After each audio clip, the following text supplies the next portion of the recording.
Good morning, or good afternoon, wherever you may be, or good evening, or good night. This is Jen at JensArtyInclinations, a place to create, share and play. JJ Weekly-ish. I'm hoping lots of you will come and join me. I've discovered that while I'm junk journaling, a lot of it is like a creative practice, and I think it helps us in all of our art, and it's a great place to also display all of our art. So I thought, what a fun, easy, beginner-friendly way to do creative exercises, improve our artistic confidence, and, refine your personal style, or find it if you haven't found it already. So I hope you'll join me, and, we'll just play about weekly. Oh, weekly-ish. Hello, everyone. Some of you might remember my Big Bertha journal. So this is one of the journals I did when I was first starting in junk journals, and I wanted to put together a big book.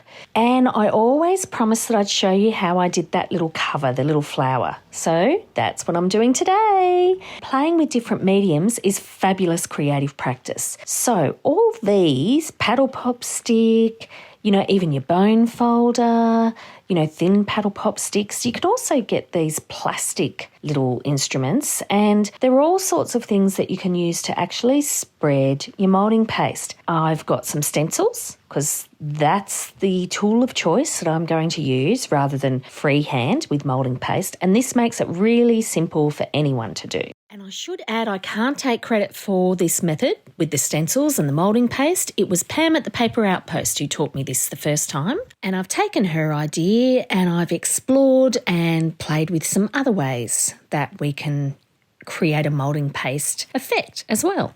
All right, so what else do we need? I'm grabbing some book covers. I decided I wouldn't use that one because I liked how it looked, but I'm grabbing some book covers that we can add some little stencils on top of. And that's J Bear in the background having a bit of a giggle at me. I've started to play with some different things too. So some moulding paste, of course, and some gesso. I've got some black and white. I'm using some inks. That's just for colouring. And the acrylic paints just for colouring, but also to use as moulding paste as well. So we'll have a little look at that in just a moment. Just a lid to use as a palette mixer, and then I just tore up some paper bags to use as some scraps so that I could test out some of the stencils and the different methods that we're going to use. And then I will use these later to make journal cards or to do pages in journals, all sorts of different ideas that you can do with these as well. So we start out by sticking down our stencil. You'll tend to get the best result. Washi tape or masking tape will do that just fine. All right, no fancy schmancy equipment here. This is just a bit of cardboard that's actually off the back of some packaging that I was going to throw out. So really easy. Anyone can actually do this. And essentially you're just spreading your moulding paste across your stencil, and then you scrape it across the top just to try and get a nice smooth surface. And I'm, doing my best. But yeah, it works out quite well in the end. Now, I did get a little bit, you'll notice when I lift it up, it wasn't perfectly crisp, but still amazing. The first time you do this, it kind of blows your mind that you've just made something, and even the slightest imperfection, I think you'll forgive yourself, especially those of us who are doing junk journals. And that's why junk journals is a fantastic place to do your creative practice, because it allows you the imperfections. It allows you to play and just explore, and the imperfections, we kind of embrace them. They give a beautiful handmade edge. Now, I do try and clean my stencils afterwards when I'm using moulding paste. I do a baby wipe, and then I tend to do a tissue or a towel, a baby wipe or a wet cloth, and then a tissue or a towel just to dry them, or I just pop them on a towel to let them dry. And you can see there just a little bit of that stencil had lifted up, so that's where you get a little bit more of the imperfection within it, which is fine. So the next one, I decided, okay, let's add some colour. So I used a distress, can't speak, used a distress ink, and I added it to moulding paste, and voila, you've suddenly got a coloured medium. So now you don't need to add another colour over the top or anything like that. You can actually put it all within the paste. So the first one, I used this fossilised amber distress ink and I mixed it in, and it really just gives a light tint to the moulding paste, which is kind of cool. So I started out with this little brick stencil, decided not to stick it down this time, and I kept fussing and faffing a little bit too much with this one, which you'll see right now. I didn't like how that turned out, but this is a great thing that I can also show you. You can often just wipe your moulding paste off your surface. I am using a baby wipe to do that here.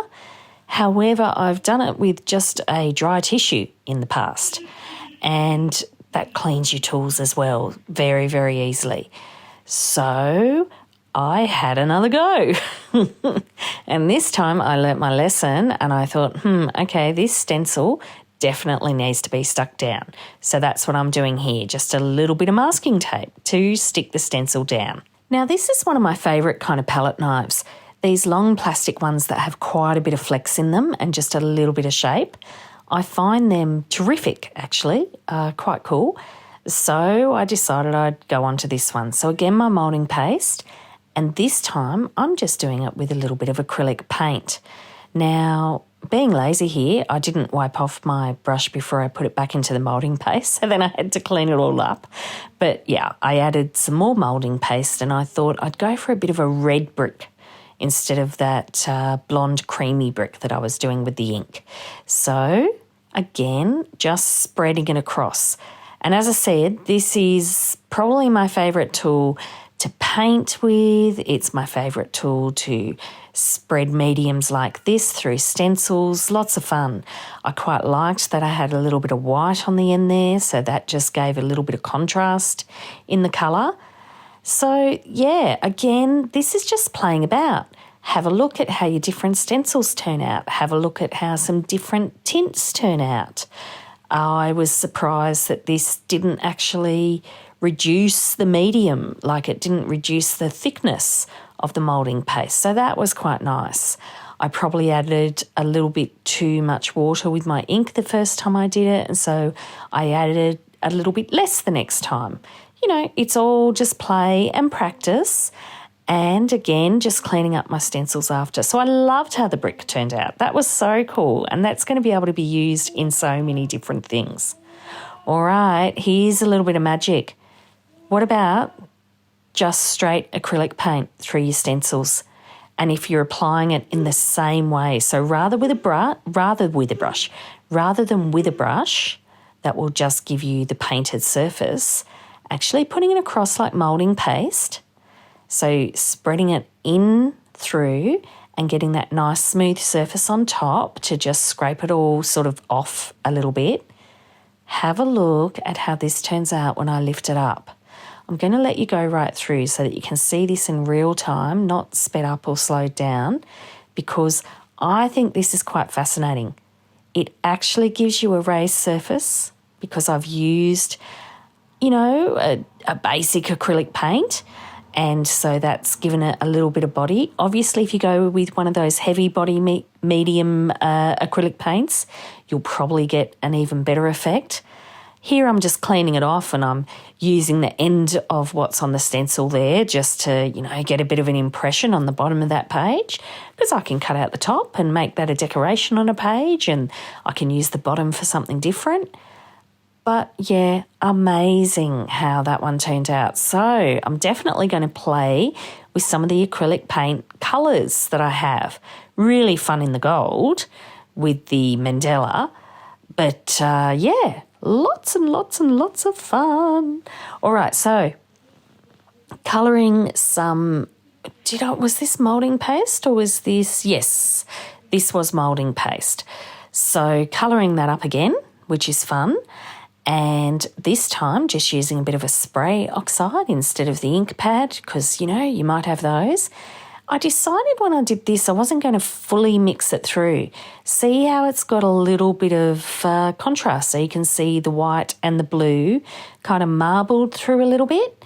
So that's something else that you can play, not fully mixing and getting some contrast within your colours. Again, lots of fun. And then, this is where I confirm that yes, it was moulding paste that I was mixing there. So gently lifting off the stencil, and you can see again that creates a different kind of effect, which would be a perfect background on all sorts of things. So this time, using a different stencil again, remembering to stick it down because that seems to work better. All right, now this is good because I used my black gesso. Now my black gesso is actually quite runny and I had forgotten that. So I thought, oh, that's all right. I'll just put more of it on. And you will see in a minute how much of a disaster this was. However, you could still get a bit of a pattern. So, you know, it can almost look like a black velvet or something like that. But if you see, once I finish this off, and I've got to clean that palette knife because it's so runny, so I decided that I would do that, you know, straight away and quickly. See how it's just a big globule mess? But that's part of what we're doing. It's a creative practice. We're seeing how our different tools work. We're enjoying learning to practice with some different mediums. So after I did that, I thought I would actually just clean off that stencil onto the surface, and then that created a completely different effect, which had a lovely gothic border with a gothic pattern in the middle sort of feel. So using my baby wipes, I used just a normal tissue first, and then I'm using my baby wipes, and I spread it right out around the edge of the stencil, and it created a big border on that page. And I really like how that turned out. And in fact, I've used that piece in a scrap swap that I've just done recently. So yeah, lots of fun, lots and lots of fun to just work that out and to see some different ways to play with it. So as always, I'm encouraging you to play. And remember, all of these can be used as backgrounds for journaling cards, or see how you got that really cool pattern through it. Now, if you mix your black gesso and your white gesso, you'll get a lovely grey that you can put through as well. So that's something else. You could still, if you find one of your mediums runny, try mixing it with one of your other ones, and that can just give it a little bit more body. And gesso is a great way to give a bit more body. Just remembering that it will lighten, obviously, the colour that you're mixing it with, you know, ever so slightly or a lot. So next I decided I'd try some gold and do another one of those, what do you call them, mandalas? Not mandalas. Or maybe that is it. Oh dear, I'm very tired today, people. So I wanted lots and lots and lots of gold in this one, and I did find that I kind of lost the gold once it was mixed with the white. However, it gave me a richer yellow, so it was good to see that as well. And oh my goodness, it did also give a little bit of shimmer. So this one I'm doing straight on the book cover. So this is that lovely torn book cover that I will make one day into a book with the front and back, and that'll be the top of it, and I'll put a spine on it or something like that, or I might do some stab bindings. Who knows? Anything can happen, peeps, anything. So I am trying to do this as carefully as I possibly can. I liked the richness of this colour on that background, and I'm sorry you can't see it on camera, but you do get a slight sparkle from the gold. So yeah, pretty cool actually. I was thrilled with how this turned out. I'm a bit of a fan of using moulding paste type mediums on book covers that are actually the cloth book covers. They seriously work out so well. And then you can add paints over the top. Some of you might remember the Forest Twists journal that I gave away when I first got that massive big boost in subscribers just a couple of months back. And this was the method that I started with. So a stencil, and I just added all sorts of paints and things over the top. Now look at that. Is that not magnificent? Who would have thought that that was something that you could make yourself? I just love it, and I love doing it with the colour already mixed in. Truly fabulous. So again, decided to do it on this other book that I had, and I thought I'd have a little bit of a tree effect that goes off the edge. So again, you see I'm trying to be really slow and cautious with it, trying to make sure that it works, nice and smoothly and all of that. Now this one, I decided I wasn't going to smooth it out completely on top, just to get an idea of what it looks like. Let's play. I keep telling you to play. I should play too, right? So see how it's a little bit uneven, and I wanted to see what that looks like because it is a tree stump. And again, how cool. I think it worked out brilliantly. So absolutely thrilled. So I've got another couple of book covers, and the little tree stump one, I will probably add some words or, something else around it. It might be a butterfly coming off it or a nice sentiment, something like that. So it'll be really nice to fill up that page. All right, so look, this is the last little section. I found that I really, really liked this little stencil, and I had so much of this kind of colour mixed up. So I used this and I used white. But yeah, this little just simple, cheap flower stencil, it was one of those ones that was in a cheap pack. I did up a couple of plain ones like this. Now I'm just about to lift it up any second. Waiting. Gosh, it takes me a while, doesn't it? Okay, come on. It's fine, Jen. Just lift it up. There you go. I finally listened. And that is the first one. Now, this is when I play a little bit more, and that's what I always say. So I should practice my own advice.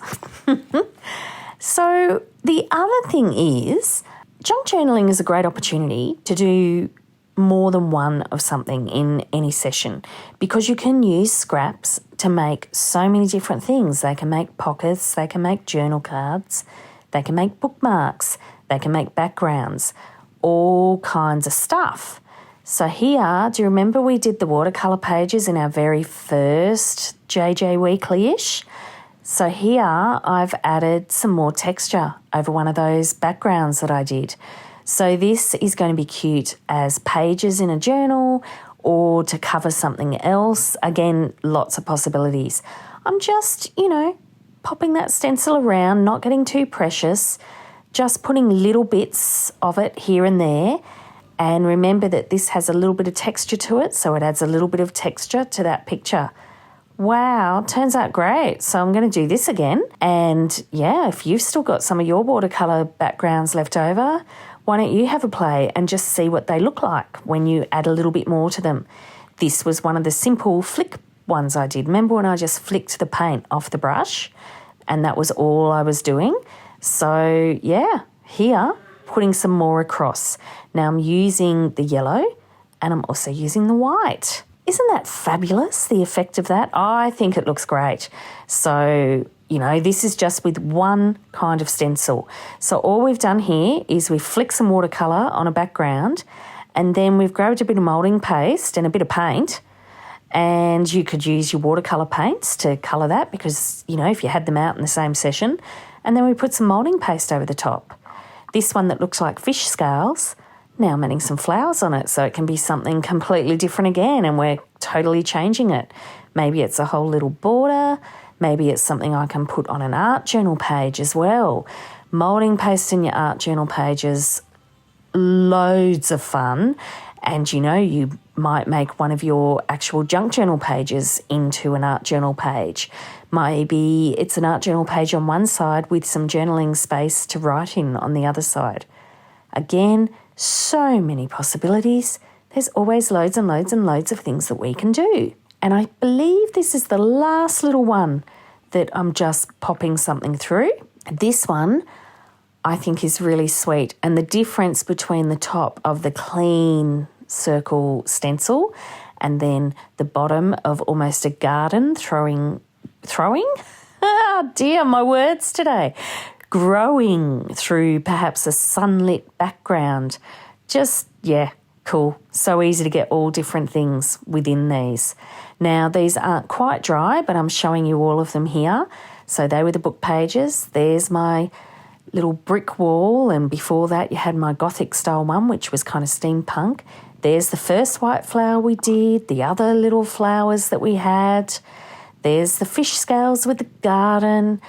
I love that with just the acrylic paint. Got to do more of those. And the garden through the shimmer lights. And then, of course, the papers that are just easy papers that we can use within our journals, which would be a lovely surprise to find in the middle. I hope you enjoyed. Don't forget, JJ Weekly-ish, please share, use the hashtag. I'd love to see what you're creating as well, everyone. I think it's wonderful when we can inspire each other, and it's such a delight seeing other people make something from, something that you've been inspired with. I'd love it if you could leave me a comment below. Hit the like button if you enjoyed what you saw today. And of course, please subscribe if you haven't already. I will see you next time. And in the meantime, keep creating. Enjoy.